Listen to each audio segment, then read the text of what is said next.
welcome to the D3D4 Football Podcast with me, your host, James Richards.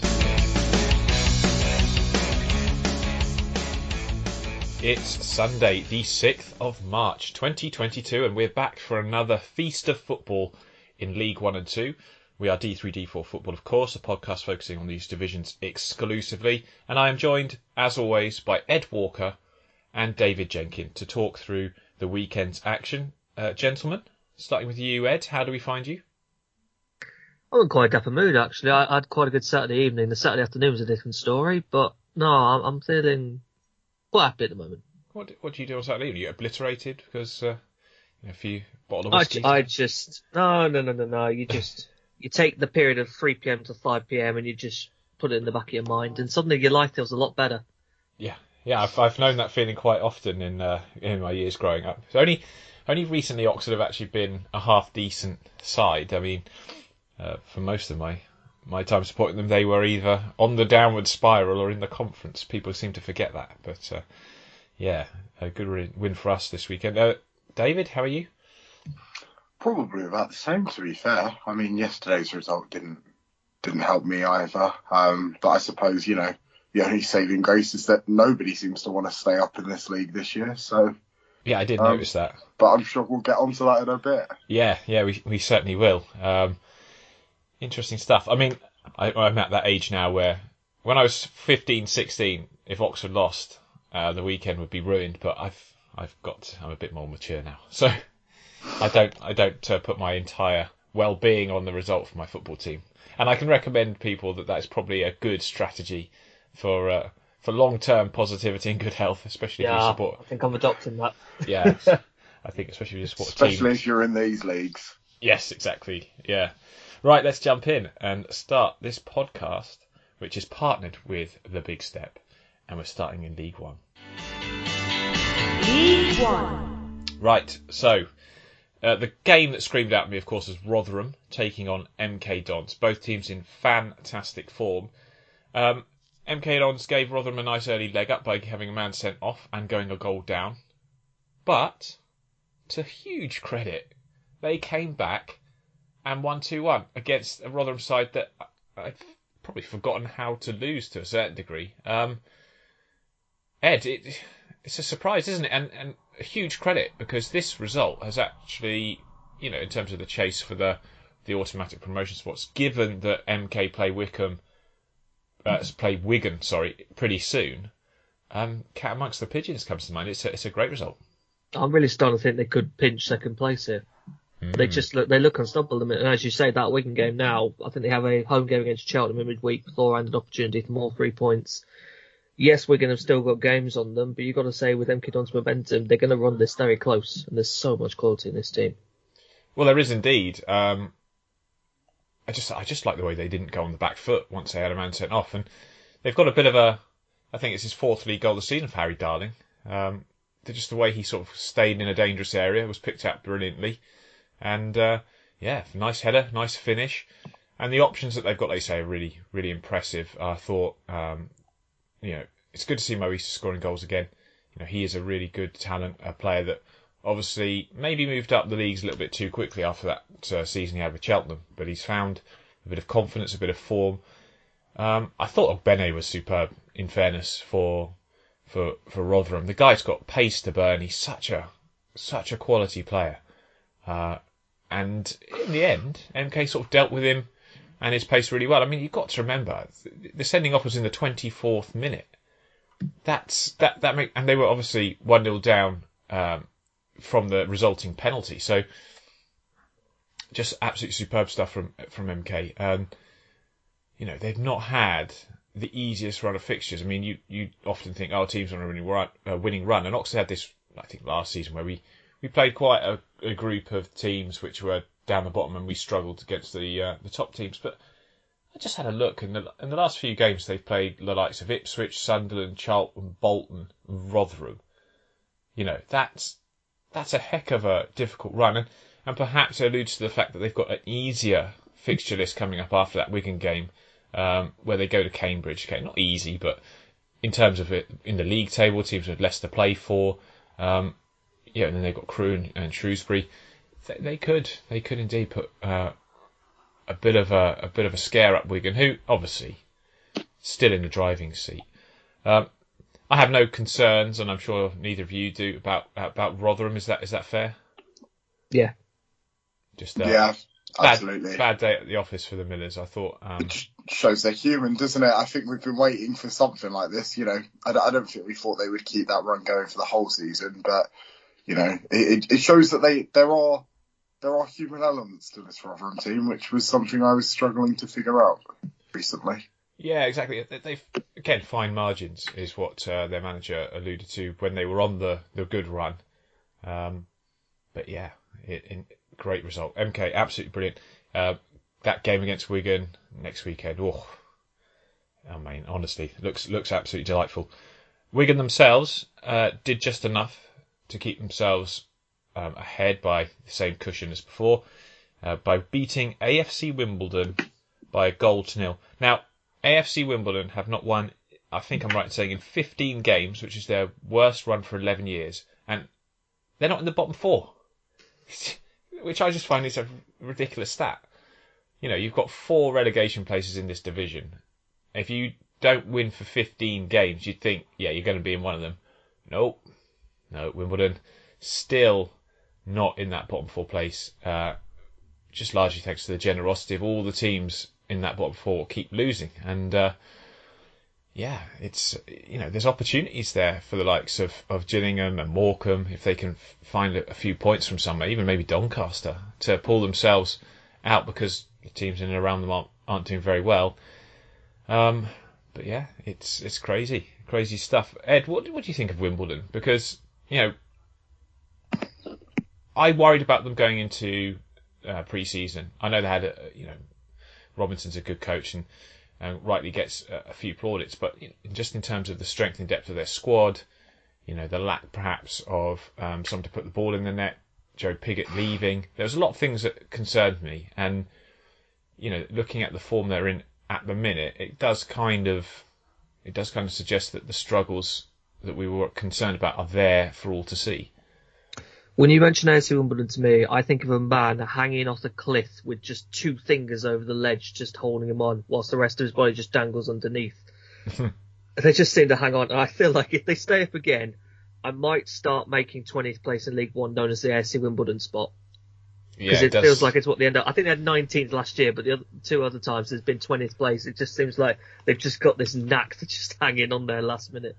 It does, doesn't it? It does. I mean, they've picked up, in this run, they've picked up a few decent draws, but their lack of... It's doing enough at the minute, and it's... Yeah, it must be horrible just constantly looking over your shoulder, checking that your result isn't any worse than what others have had. Well, that's the thing, isn't it? Other people are just not winning. But they got to go to Plymouth I think that's on Tuesday, before hosting Lincoln. Then they go to Cheltenham, and then they've got the London match up against Charlton, and then they invite Cambridge, obviously, to Plough Lane. So, there are opportunities in that group of games to get points, but wins is the thing they need, just to give them that cushion, just to give them that reassurance that they can move themselves away. I mean, I don't really know. I mean, they weren't. Look, they played Wigan and they only lost by a single goal. There's some fight in this team. The likes of Woodyard and Rodoni are good players. Sal's a great player. Shrewsbury Town fans will not be surprised that Wimbledon failed to score with a certain Sam Cosgrove leading the line. Not a good loan spell. Poor kid, man. What's going to happen? What's happened to him? Was he ever good, though? Like, actually good? I think there were goals at Aberdeen. I don't know necessarily if he was as efficient or whether he had just a lot of opportunities that came his way, but there's this thing, though, isn't so it? Like, strange what's happened. A lot of players, we've seen it with like Ash Taylor and people like that in the division below this. Like, Scotland's just no shakes, is it? Like, you see a player do well in Scotland and you think, yeah, look, let's get him. And Birmingham paid a hefty fee, I think, to get Sam Cosgrove. They did. I mean, dear me, like, it's looking like a really shoddy investment now. I remember when Cosgrove left Carlisle to go to Aberdeen, and I thought, interesting, we'll see how he does. To be fair, he didn't do too bad, but like I say, it's in Scotland, so you have to put a little asterisk next to any good performances north of the border, and he's just, they're just not scoring goals. They're just not looking particularly threatening, and although they're fighting hard, it's 15 games that's a hell of a run not to have won a single game when you're in a relegation battle. They did have 2 shots on target yesterday, so that's not woeful away to Wigan. But another poor result for them. Great result for Wigan though. Liam Richardson just saying we just keep taking each game as it comes. It's the old cliche, worrying about ourselves and no one else. Again, the old cliche, but in a sense he's right. You can only just keep going. Will Keane doing his business again. Was it 18 goals now, Ed? Is it for the season for Will Keane? 17, 18, 17. 17 league goals. Yeah. Excellent stuff. Lincoln, who were struggling, it's fair to say, faced at home a place where they've struggled even worse. Sheffield Wednesday, a team who are in absolutely beautiful form. So, being a typical League One result, Lincoln went and beat them, Ed. They beat them 3-1, and Michael Appleton deserves a bit of credit here because he actually changed up the system completely, started playing a different style of football, playing longer balls into the channels, and they got a 3-1 win against a Sheffield Wednesday side who I thought were, maybe an outside bet for an automatic push, and that's a terrific result for the Imps, isn't it? Yeah, if you sum it up perfectly, this sums up League One very well. It's one that just comes out of nowhere. They've got, looking at the squad that Lincoln played, okay, they used Whittaker and Norton Cuffy as the wing backs. Norton Cuffy getting his first goal of his senior career, I think, so well done to him. I noticed that Griffiths went off late on for Lincoln, so let's hope that's not a serious injury because he's an important player, he's a good goalkeeper. But what they did well is that they used the pace of Tom Hopper, getting in the channels, causing problems for Sheffield Wednesday. Marquis has done superbly well since joining Lincoln, and I thought Appleton would be the kind of manager that would get the most out of him. There is enough quality now, and this result proves it in this Lincoln side to not really worry about relegation. Is that fair? I still think they'll be fine. I think you have to be a little bit wary of the gap at the minute, but a couple more wins like that and they should be in a very healthy position. So the gap right now is 7 points, and they have a game in hand over Morecambe. For Lincoln fans, my sort of reassurance would be found in the fact that the teams below them just aren't winning games. They might get the odd draw, and you might see, like we were saying with Wimbledon, they're picking up some points here and there. But to sort of close that gap, Lincoln would have to be really poor for the rest of the season and not pick up anything, and they'd have to suddenly see a side below them in those bottom 4 places, go on a great run. And you've also got the cushion of Wimbledon and Fleetwood in between. So those are the teams that would be sucked in first. I mean, I don't want to wax lyrical too much about Michael Appleton because I'd end up doing an hour on him on this podcast. You to do that? Yeah, exactly. I'd get in trouble with everyone else. But I think what he saw in this game was we're not going to be able to play through this Sheffield Wednesday side. The quality, especially in their midfield, is far too high. So let's try a different approach. Let's match them up in the formation. Let's get balls into the channels where Tom Hopper's got great pace, and let's try and put them on the back foot a bit. And you have to say Sheffield Wednesday's goal was superb. Marvin Johnson, powerful run, ex-Oxford of course, was signed by Appleton at Oxford, great finish from Berahino. But it's a dent in Sheffield Wednesday's playoff charge, Ed. I mean, I still think, looking at the table, obviously they're going to be comfortable in the end in those playoff spaces, but it's a little bit of a warning shot because they've been in great form. It would have been 4 straight wins if they got a positive result here, but they didn't, so they've got to reset a little bit. Sunderland getting a draw yesterday helped them out, but Plymouth did pick up all 3 points, which we'll come to shortly. Yeah, interesting stuff. This playoff race is absolutely brilliant, by the way. It's helped by the fact that every time you think you can write a team off, they go on another good run. And the fact that you got Ipswich under Kieran McKenna slowly but surely still picking up victories, picking up points. It only takes one side to have a blip, and they might catch them. Portsmouth yesterday won 4-0 against Accrington, despite having Marcus Harden sent off after about half an hour, I think it was. Portsmouth fans weren't that surprised about Marcus Harden being sent off, and that just shows that I perhaps haven't watched enough of his sort of the niggly side of his game to understand this. Because I thought, my goodness, doesn't seem to me to be the kind of character that would pick up a red card. But Ed, you might be able to correct me because you've seen him more than I have. It was a bit of a stupid challenge, wasn't it? I can't recall many cards with Burton, but seeing the challenge yesterday, I can't really sound surprised he got the red. It was silly. He Very silly. He didn't like the foul on him, and then he just reacted like a bit of a petulant fool, to be fair. However, Portsmouth just brushed it off as if it didn't matter and beat Accrington by 4-0. They were 2 up at the time with the red card, I think, already, which helped. No, they were only 1-0 up. Yeah, he got sent off in the 21st minute. So they go on and steamroll Accrington with 10 men, which, in fairness, Oxford went there midweek and lost as well in a 3-2 defeat. Portsmouth in great form. George Hurst in a decent nick at the moment. His first brace in English football, in senior football, I should say, for George Hurst, who is the son of David Hurst, who I watched play because I'm very old. Portsmouth keeping this like the playoff hope alive. Like I just said, you can't write anyone off at the minute, which is really annoying because it'd be nice to be able to tick exactly which teams are going to be sort of in the mix. But Portsmouth, with that run they're on now, just keeping their hopes alive. Yeah, I mean, that it's looking very positive for them. I'm still not sure because there's just so many teams vying for that potential 5th and 6th spot, isn't there? I'm fairly confident. I don't know about the two of you, but I'm fairly confident that those first 4 are, James might be very happy about this, but I'm fairly confident that Rotherham, Wigan, MK Dons and Oxford will probably be in those. Well, that's their season spots.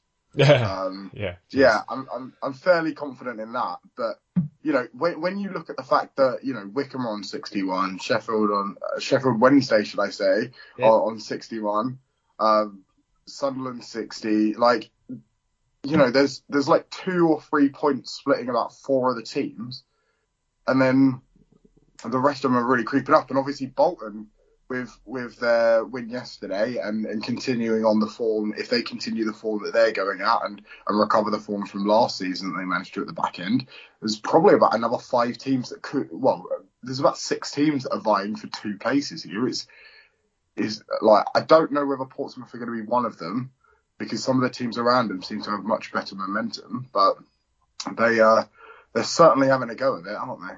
They are, and I'll tell you what, after they play away at Crewe, I assume that's the rearranged fixture from the game that should have gone ahead, in midweek, they have got a delicious run of 4 games where they play Ipswich away, Plymouth away, Wycombe at home, and Bolton away. That will define their season. Followed by Rotherham at home. My goodness, yeah. That will define their season. Those 5 games, I mean, they've got to beat Crewe first as well, let's be fair. They've won 5 of their last 6, Portsmouth, 6 unbeaten.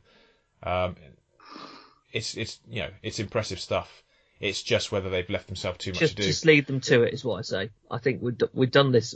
I feel like we've had about 3 or 4 occasions this season where you've asked me about Portsmouth and said, could they do it? And then they just hit a patch of bad form. Just lead them to it.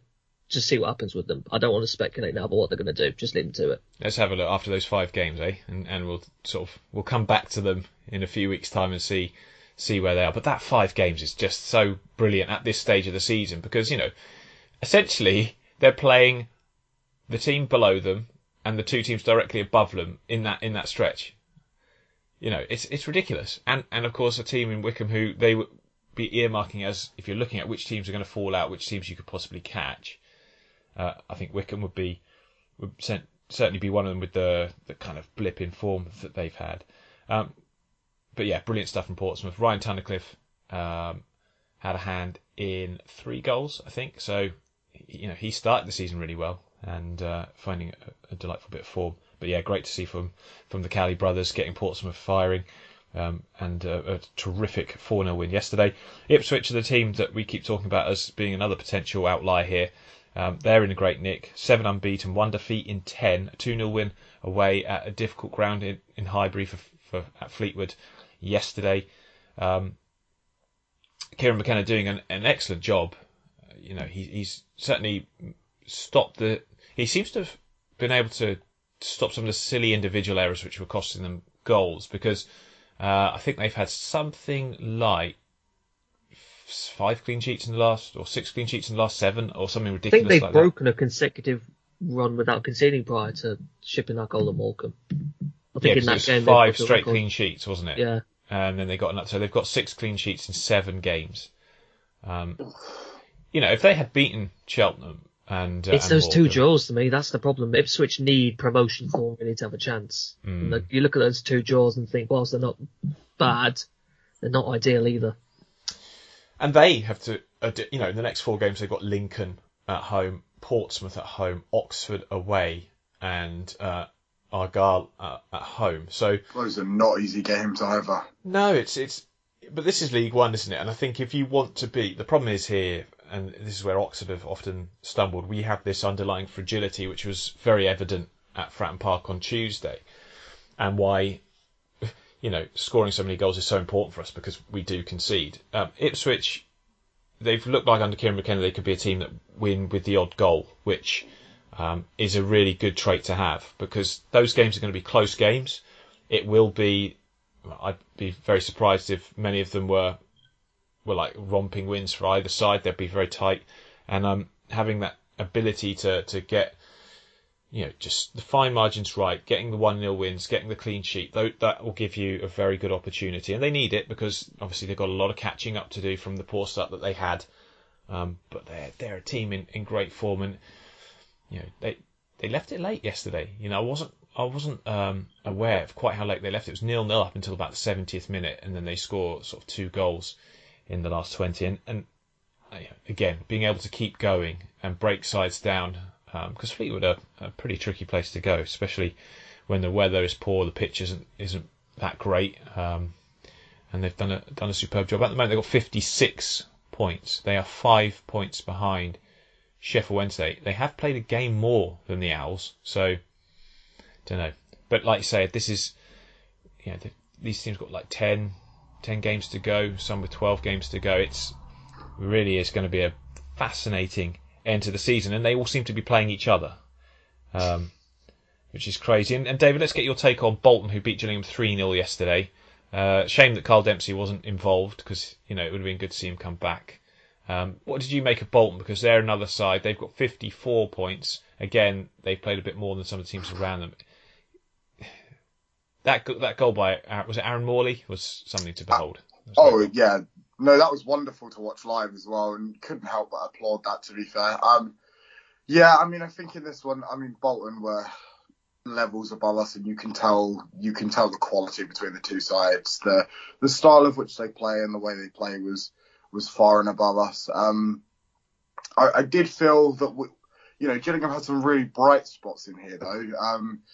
Beginning of both halves were very positive, and we had a few other moments which were glimpses. The trouble we have is that we can have these really, really positive spells, like 10, 15 minutes of just really positive attacking football, but we don't do anything with it. So ultimately it doesn't really make any difference what you do, because without making something of the chances that you get, you could be the most positive team in the world, but if you can't put it in the back of the net, it means nothing, does it? Well, having one shot on target obviously doesn't help. Well, no, that's exactly it. Of course, like, to break the deadlock in the first half, I felt personally it was a very competitive first half.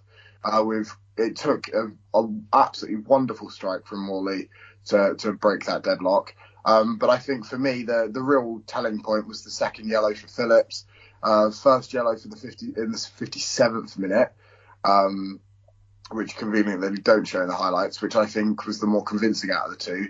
But the second, I sit in the away end, so not in the away end, I sit right in front of the away dugout, so it was like right in front of me. I wasn't like seeing it live, I wasn't too sure. I mean, seeing the replay, I'm still not 100% sure because it looks like he just falls over and then just trips the guy over inadvertently. You've got to be squeaky clean though in modern football, haven't you? If you're on a booking, that's the thing.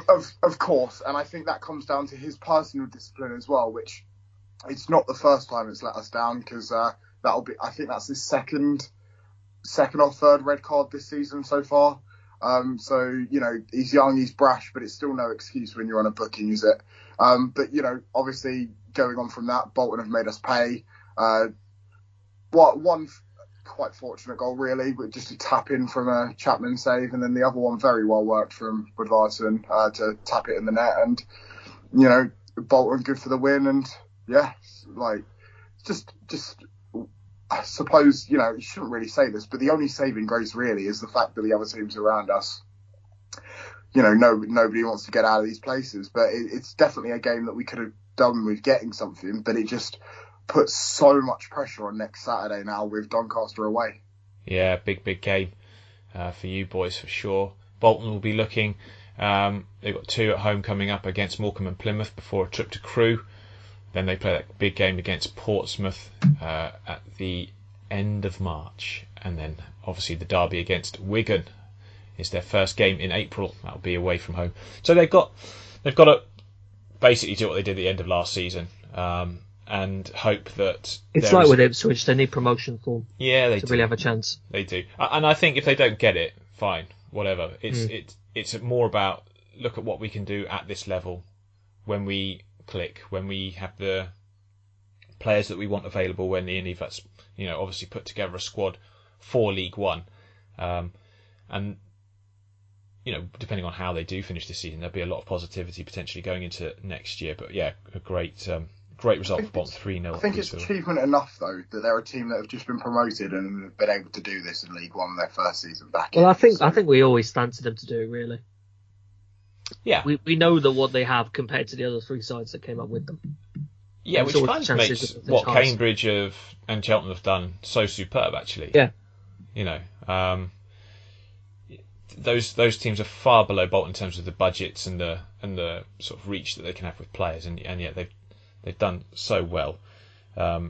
Just to touch on both of those, really, in terms of Cheltenham, a 4-0 win yesterday against Doncaster. Alfie May getting a brace against his old side. Again, just reminding Doncaster of what they could have had. He's been in great form. It's a great result for Cheltenham. It's not one I'll linger on too much because, in the great scheme of things, I doubt it's going to have too much of an impact on the remaining games this season. Doncaster certainly look like they're going to go down. They need a great run of form to get themselves out of it. And Cheltenham, 44 points. I mean, they'd want to get to 50, of course, to make sure that they're safe, I guess. But I think they're going to be safe anyway. It's almost 100% guaranteed. They've played so well this season. Michael Duff is a superb coach. And Cheltenham Town, I mean, yeah, people forget they're a small team and they've spent a lot of time in non-league football. They've hardly ever played at this level during their lifetime. I think they had maybe 1 or 2 seasons in the third tier. It's not something that Cheltenham have necessarily done regularly, especially not in my living memory. And so to get them to be so stable at this level in a very competitive league, he's done a superb job, and an excellent result from them yesterday. Oxford beat Burton 4-1. I won't go too much into this because Oxford, the thing with Oxford at the moment is we are scoring loads of goals, but against a side that attacks us and takes a positive stance against us, we concede a lot of goals as well. It's really frustrating. If you look at the goals conceded tally in sort of, say, the top half of the table, I think only Bolton and I think it's Wycombe, Bolton and ourselves who've conceded. You are level with Wycombe, Sunderland and Bolton. 47. Yes. Accrington are conceding 57 and the 12th. There you go. So we're conceding for a side that has, compare that to Rotherham, who've conceded 21. Great, just ridiculous. But say a more average side, MK Dons, for example, in terms of a bit more of the median mark of 36 conceded. We're conceding too many. But we beat Burton 4-1 yesterday. The attacking options we have is ridiculous. Defensively, we don't have many options. Interestingly, we had to put a young centre back in Brown. to sort of cover the fact that we've got no Elliot Moore. But I thought Kieran did well. Kieran Brown was I thought that was Elliot Moore, to be honest. It took a moment till I saw his number on the back. No, it was no Elliot Moore. I thought it was him. Out injured. We had Sam Long at the centre back. McNally, another youngster, comparatively as the right centre back. Sykes did make it through, but we still got no James Henry. He's been out, and he's got to come back. Obviously, no Alex Goran as well. He's missed quite a lot of the season. So we've got some players, good players. Yeah, we don't need them. No, we were very good. The goals we scored yesterday were superb. But Ed, I was just quickly on Burton. They can be more positive than that, surely. They have to be to compete with you. They have to be. It was. The game was done. When did Sam Baldock score? 7 minutes in. That's when the game was up. 7 minutes in when the first goal went in. I hate this setup. We're never ever going to compete with these top sides. It's reflected that we played the top 11 sides all the way so far this season. 2 points. A draw at Sunderland and a draw with Bolton. And that's it. And it's not a gap we're trying to bridge them in. It's a chasm. And a big part of the problem is just a negative setup. Lining up yesterday with a back five, 2 deep line midfielders, 2 attacking midfielders, only one of whom is actually an attacking midfielder, and Joe Powell. The other one, Johnny Smith, is not a central player. He's a winger. We all know that. Yeah, and then an isolated Christian Sadie up top. So you've got maybe 3 attacking players against a team like Oxford, who we know have so much quality, and it was just like a knife through butter. And this back five hasn't kept a clean sheet since the end of November. So what's the point of it?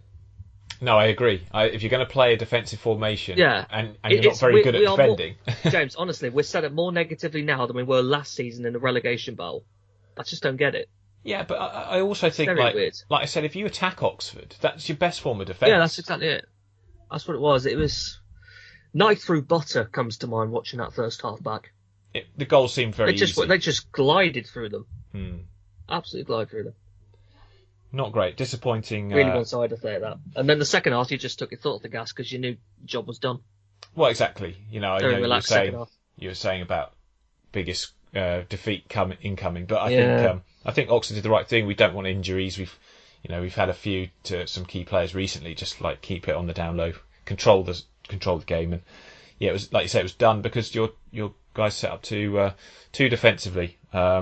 And against Oxford, like I say, the best way to... It's the same as well with Sheffield Wednesday midweek, to be honest. That's 9 conceded in 2 now. I mean, there is a lot of quality in Sheffield Wednesday and Oxford, but you've got to go at them more if you're going to compete with them. Well, yeah, if you're not good at defending and yet you play defensive formation... Yeah, it's not making sense at the minute at all. It doesn't, but it puts Oxford in a good position. A result that they needed, really, after a pretty... We switched off so many times. One thing to add, the worst part about it for me was coming out of the Kassam after the game, heading back home and realising that if you don't go up, you're going to do that again to us next season. And again after that, and again after that, and again. I'm so fed up of Oxford games. Yeah, I bet you are. Oh. Yeah, it's become like, okay, so Burton, that's a gimme. You start every season on 6 points because you play Burton Albion twice. But actually, that's the way it is at the minute. If you remember, like the games where that was Clough. That was Clough. Was that with Scott Fraser as well? This is different, yeah. Since Clough's gone, Oxford have just walked over us on every opportunity. Yeah, it's been a fairly easy ride, to be fair.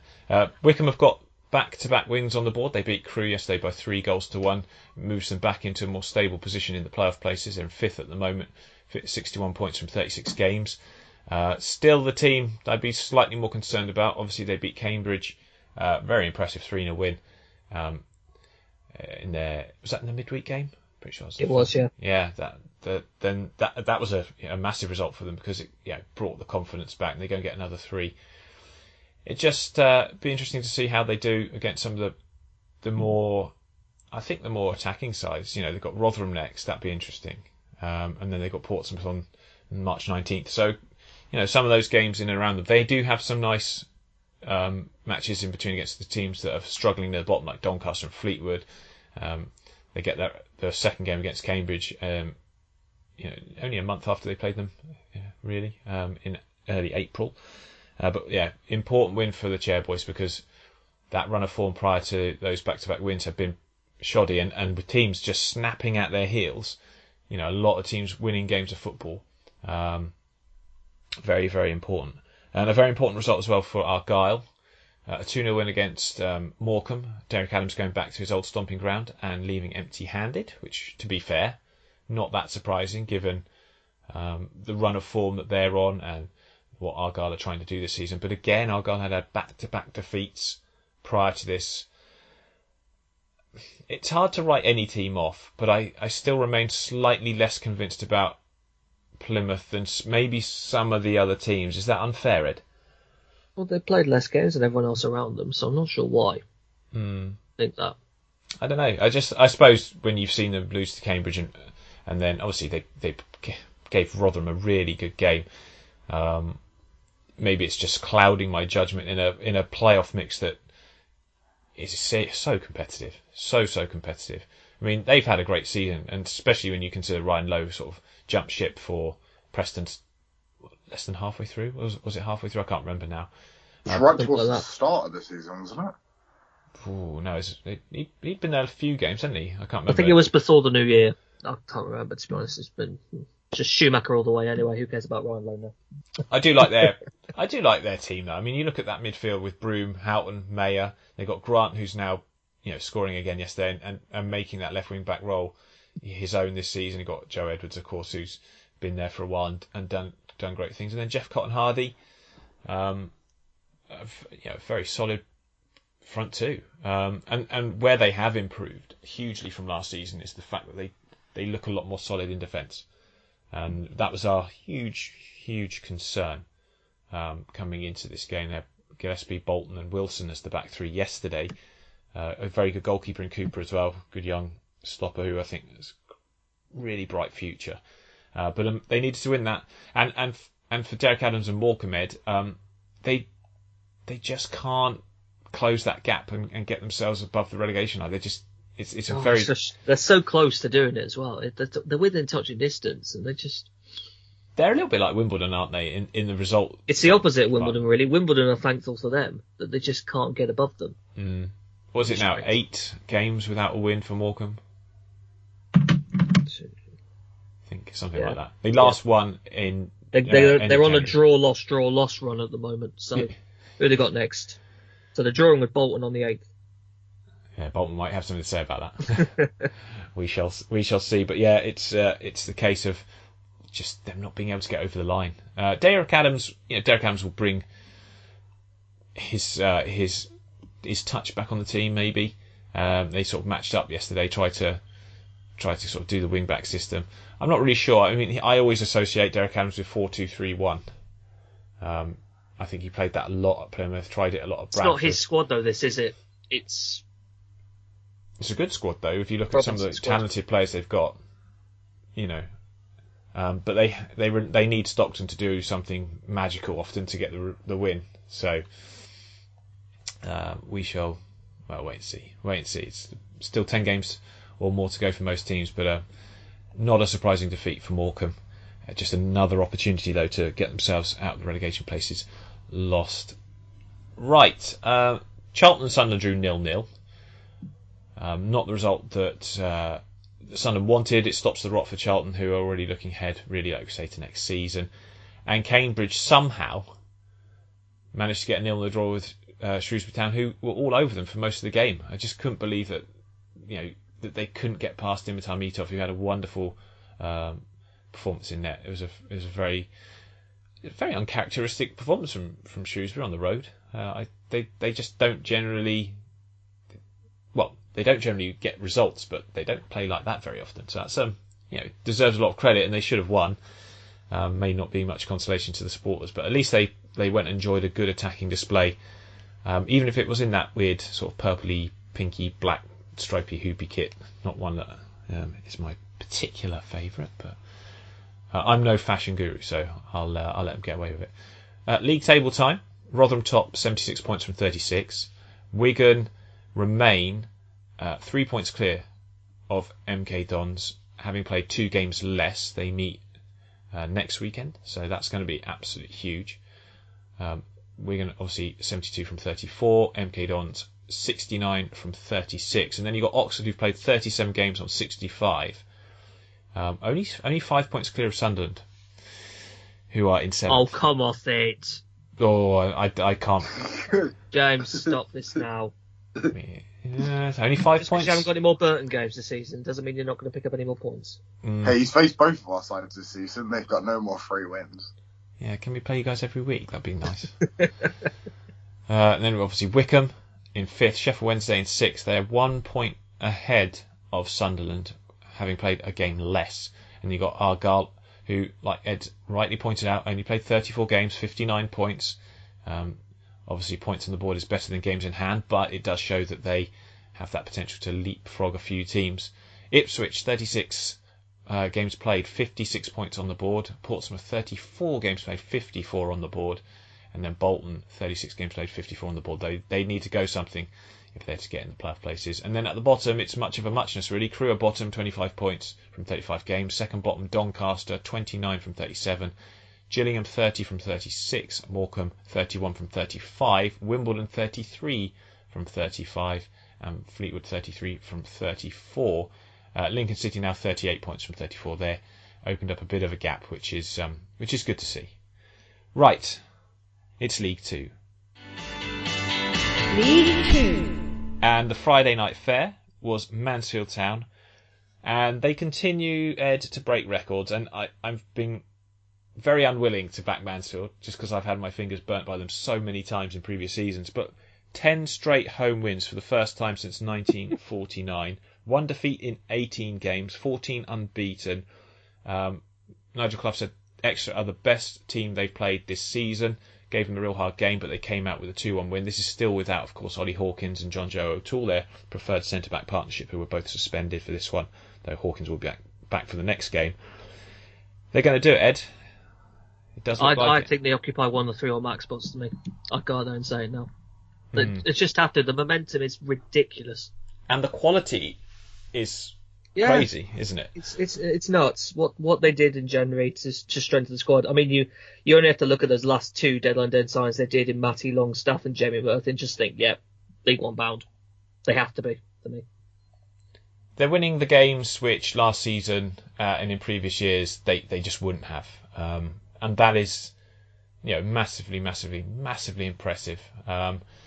I don't think I said massively enough then, but it is. It's just great, and when you have key players missing, and the fact that Farron Warson comes in and Hewitt moves across into the centre back places, you've got Akins playing right back. That's a perfectly fine partnership to me as well. Yeah, it's decent enough. It didn't start the season well, to be fair. In that game, I mean, do you remember they were in the bottom 2, having lost 2-1 to Exeter? I think they've gone 14 without a win. We're in the bottom 2, and what's happened since? Just crazy, isn't it? It makes Bolton last season look quite poor in comparison. I think this is even better, really.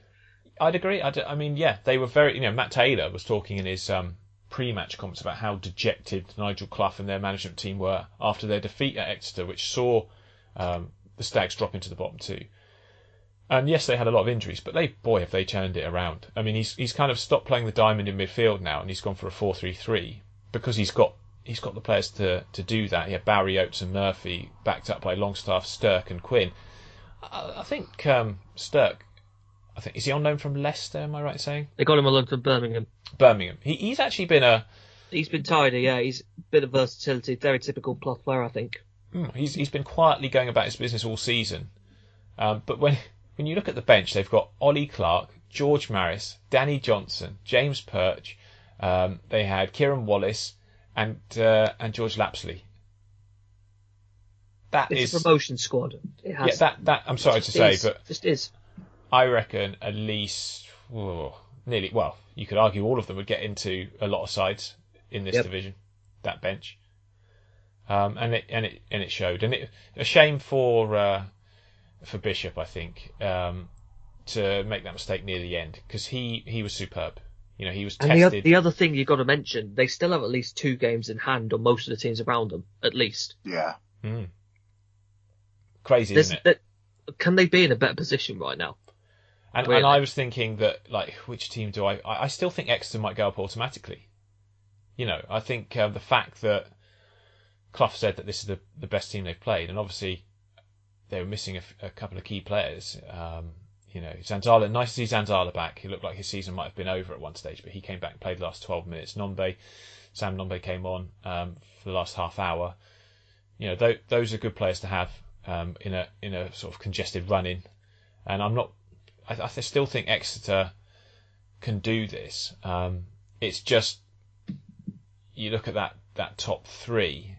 Northampton are looking pretty strong at the moment. Forest Green are going up despite their worst run of the season so far. Sutton are superb. Mansfield are on this run, like you say, 2 games in hand. They could easily overtake Newport again on a good run. It's just so exciting. I'm very worried about Tranmere, who yesterday lost 3-2 at Northampton. It was sort of a very important game for them, but they were 3-0 down. They came back to get some respectability on the scoreline, but Ed, it's 4 defeats in 5 now for Mickey Mellon's side. Can't quite wrap my head around why. It's been some tough games, certainly, having to play Walsall, go to Hartlepool, who are in excellent form, playing Port Vale, having away trips to Newport and Northampton. But if you're a promotion challenging side, you've just got to go and win those, and they haven't done it. Well, they don't score enough goals compared to every other team in that group at the top. Yeah, they've only and scored... I suppose it has always been the case with Tranmere that even they had that phenomenal defensive record for so long, and it's still good.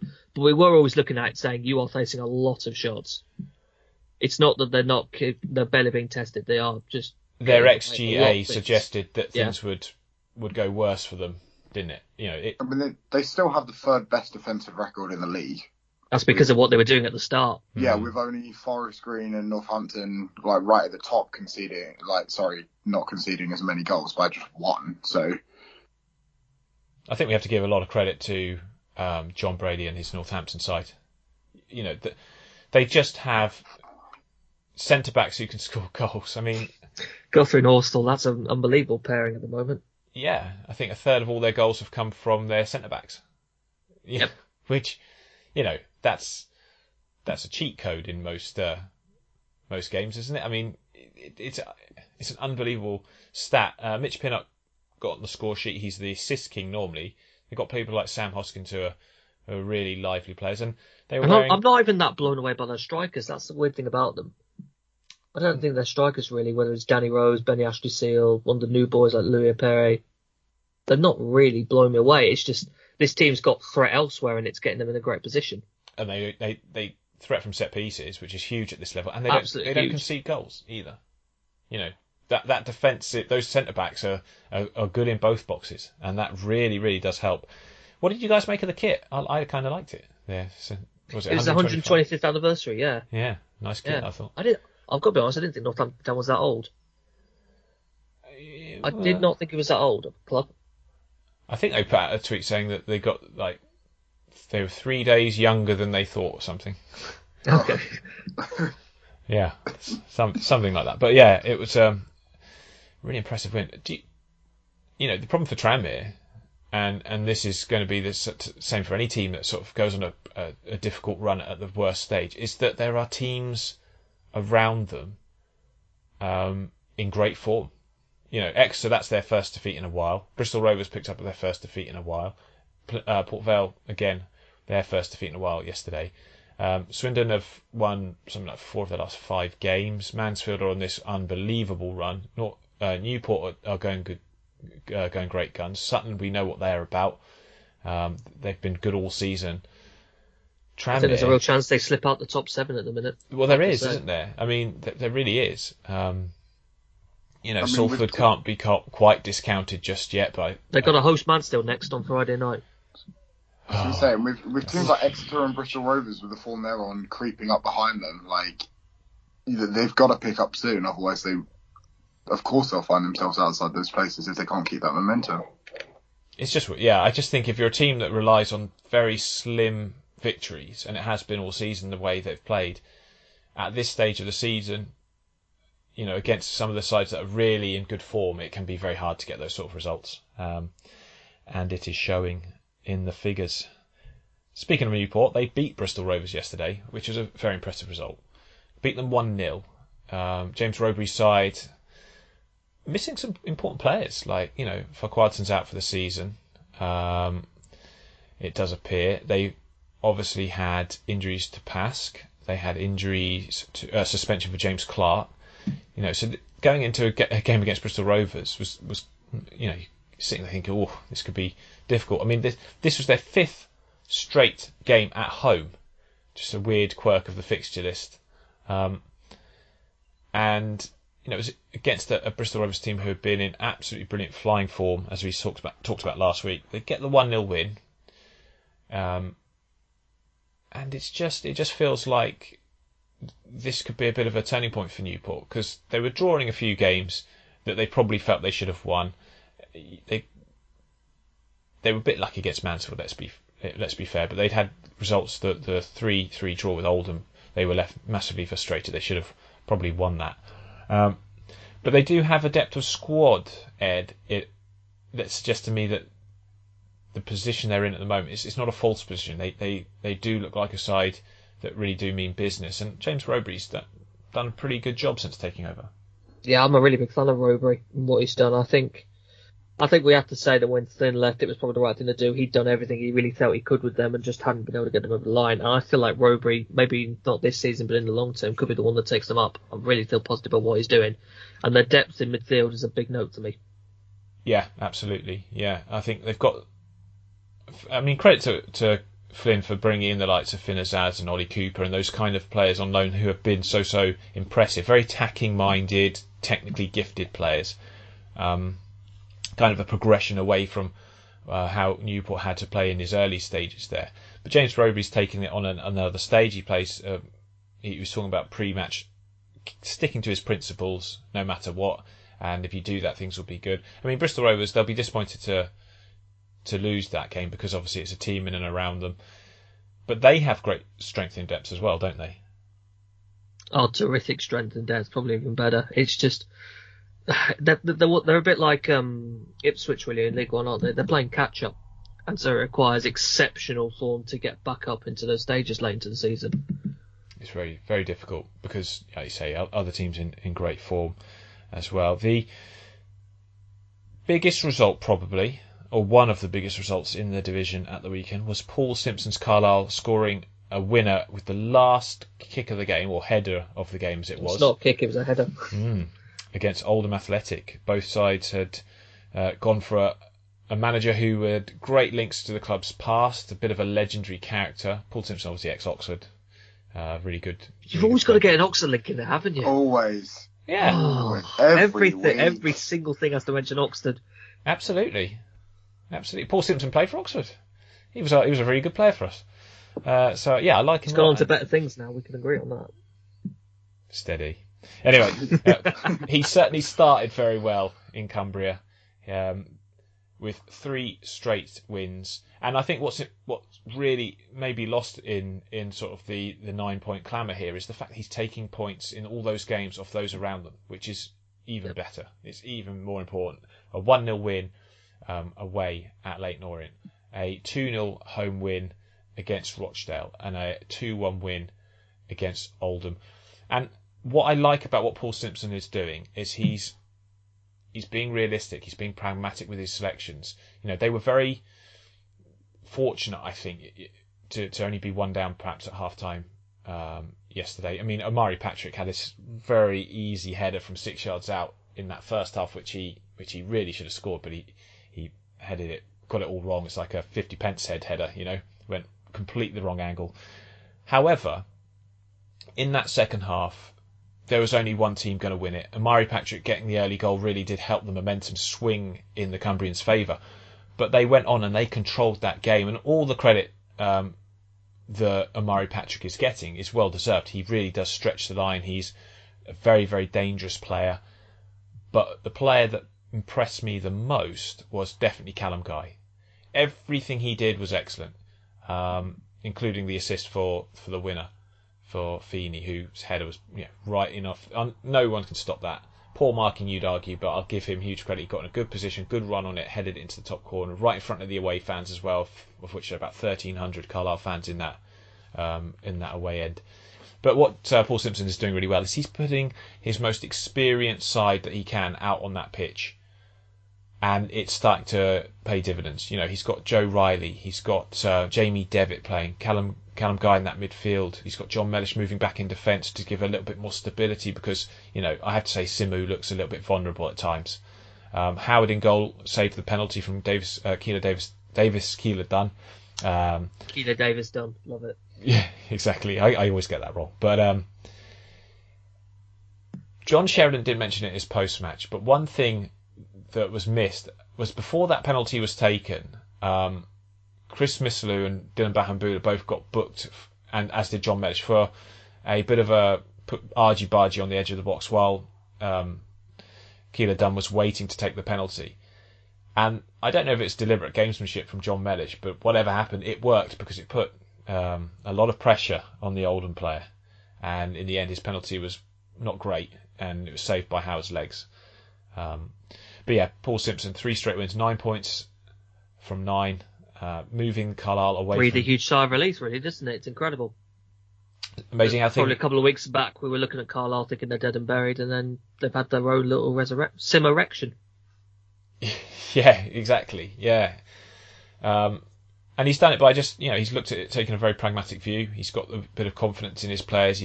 I think Jamie Devitt coming back into the side has been a big thing as well, because he's experienced. He's very calm on the ball. They sort of bossed that midfield a lot of the second half yesterday. John Sheridan will be disappointed because Oldham's mistakes yet again leading to their demise. A needless free kick given away for the winner. A loss of possession from Callum Whelan in midfield to allow Omari Patrick the run on goal that got the equaliser. So it's kind of... Do we still feel confident that someone's going to replace Oldham in that bottom two, though? Well, for the first time in a while yesterday, we saw points picked up by most of the sides at the bottom. But not ideal points in the case of Stevenage and Barrow. Stevenage especially. Yeah, my only concern, I saw this as a more important game for Oldham than Carlisle in many respects, just because obviously Carlisle had the point advantage coming into this game. But if you look at Oldham's next few fixtures, they've got to go away to Swindon, away to Walsall, then they face Exeter, Sutton and Mansfield. Ooh. 15 points, that pretty simple. And it doesn't get much. I mean, they've got the big game is away at Stevenage before playing Port Vale, Northampton and Forest Green. I mean, they've got a really, really horrendous fixture list. It's horrendous. This is John Sheridan, believe. They've got Salford, Tranmere and Crawley as their last 3 matches. It's honestly, they've got Forest Green, so there's a 5-5 draw. You can add that to it. So that's one more point on the board. That's almost definitely going to be a high scorer, knowing that. That's 2. Crazy, though. Really difficult running for Really Oldham. fun run. That stretch in March where they have 4 straight games at home, that will define their season. Because it includes a game against Leyton Orient.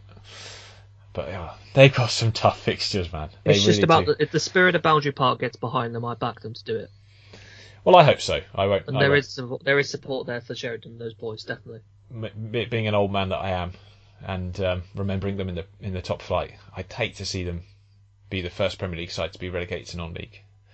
And a lot of that will be due to just ownership issues, which is always rather depressing. But there we go. Colchester, another huge result for them in the fight at the bottom. A 1-0 win against Port Vale, who's still without Darryl Clark. Our thoughts remain very much with him. Wasn't a classic. Pitch wasn't particularly good, but all that matters at the moment for Colchester is the result. And my goodness, they needed that. They'd not picked up the points in the previous 2 home games against relegation rivals Oldham and Leyton Orient. So, of course, a team chasing the playoffs they're going to beat, aren't they? They left it late. They got the win. It's all that matters at this stage of the season. They've got a massive, massive game coming up next weekend against Scunthorpe. If they win that, they'll have that little bit of a sort of a feel-good factor back, a little bit of a cushion. Ed, I want to go into a little bit more depth about Barrow this week, because we've kind of not really talked about them as a team in trouble, because we've always thought they're going to be good enough to get sort of lower mid-table, but they really are struggling. They've got 33 points from 34 games. If Oldham win that game in hand, Barrow are going to be the side that drop into the bottom 2 as it stands right now. They drew 1-1 yesterday with Walsall. Their manager is currently not allowed on the touchline due to this 8-game ban.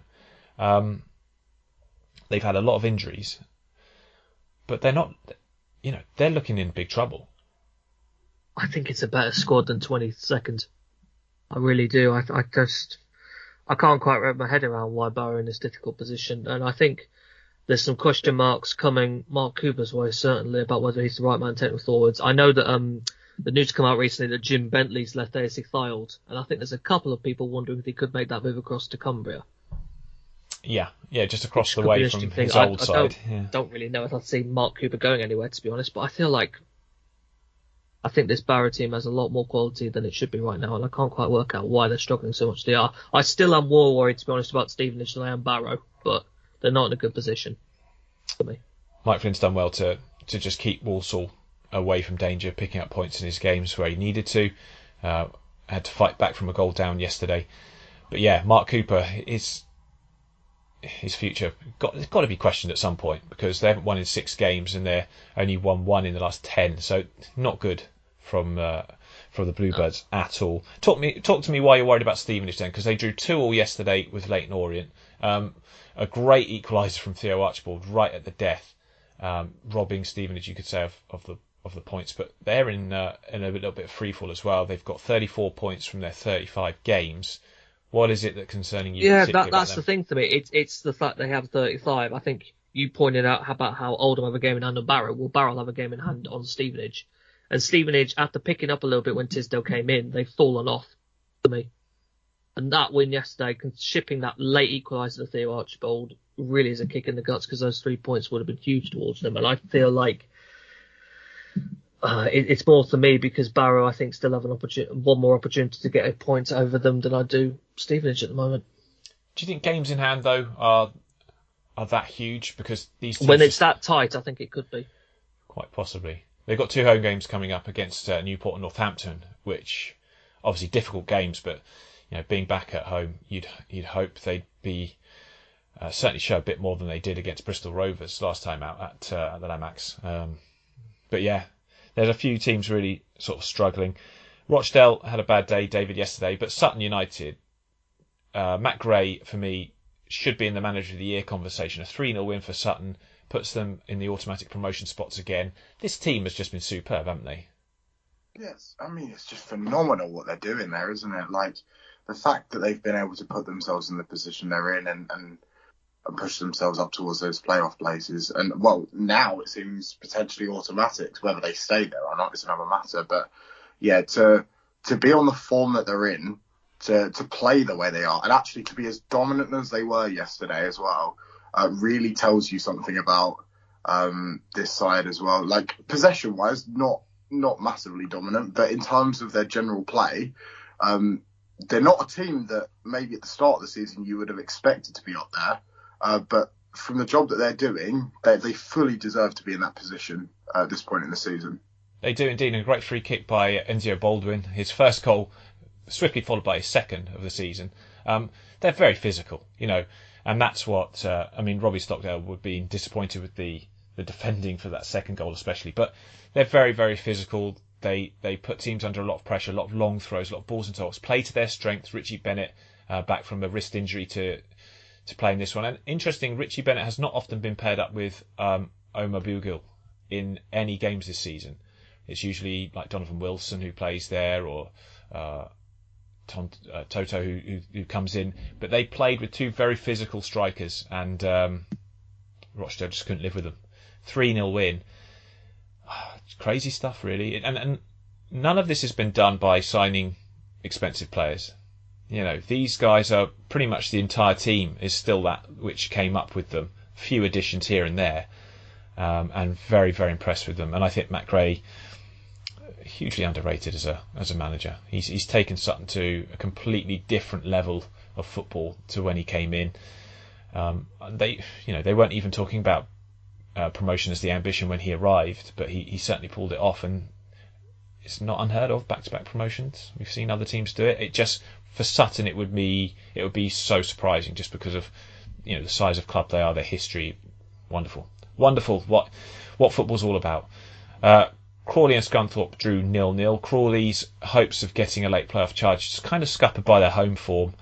It's by the fact that you can never tell what they're going to do in any game, in any situation.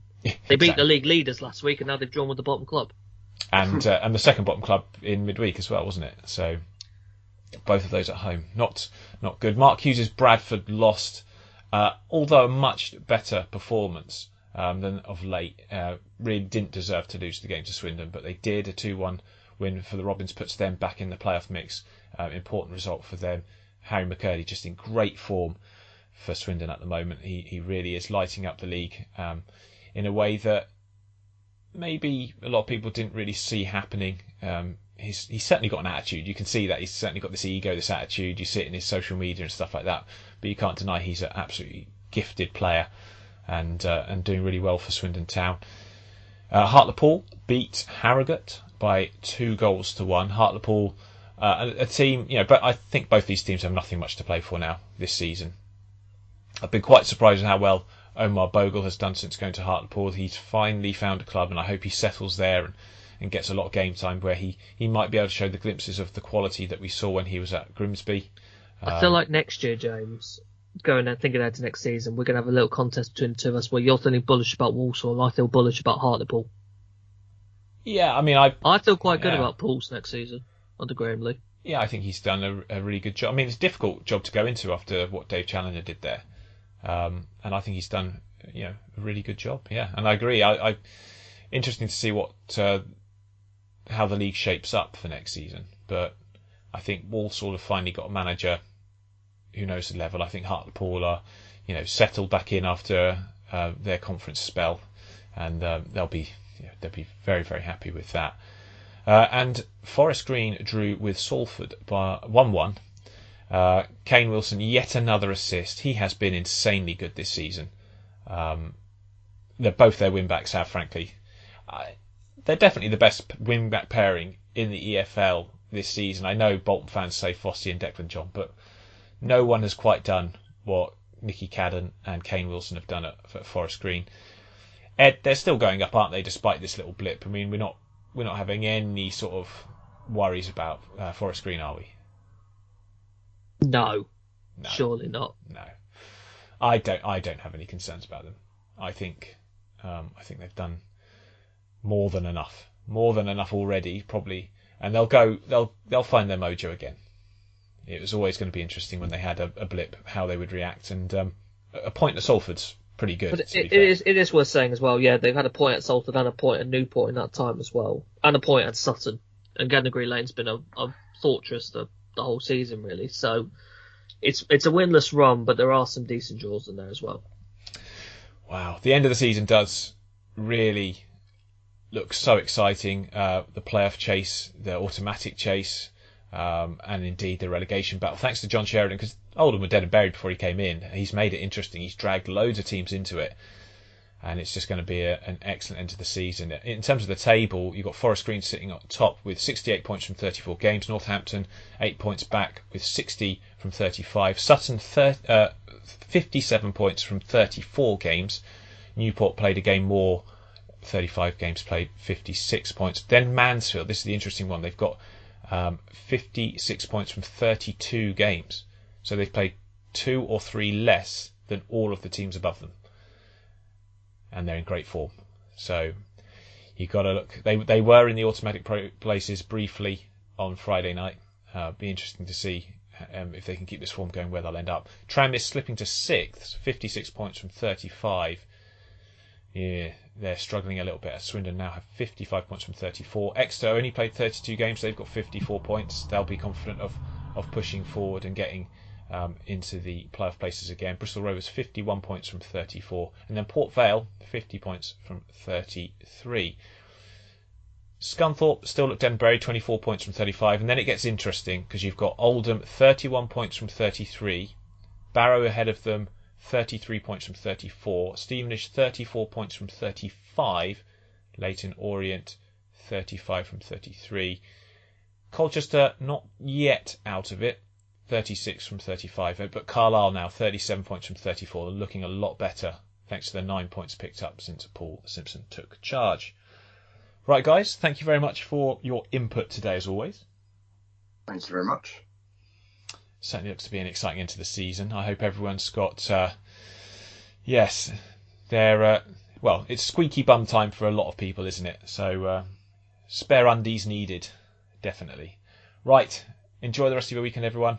We'll be back next week, and until then, it's cheerio.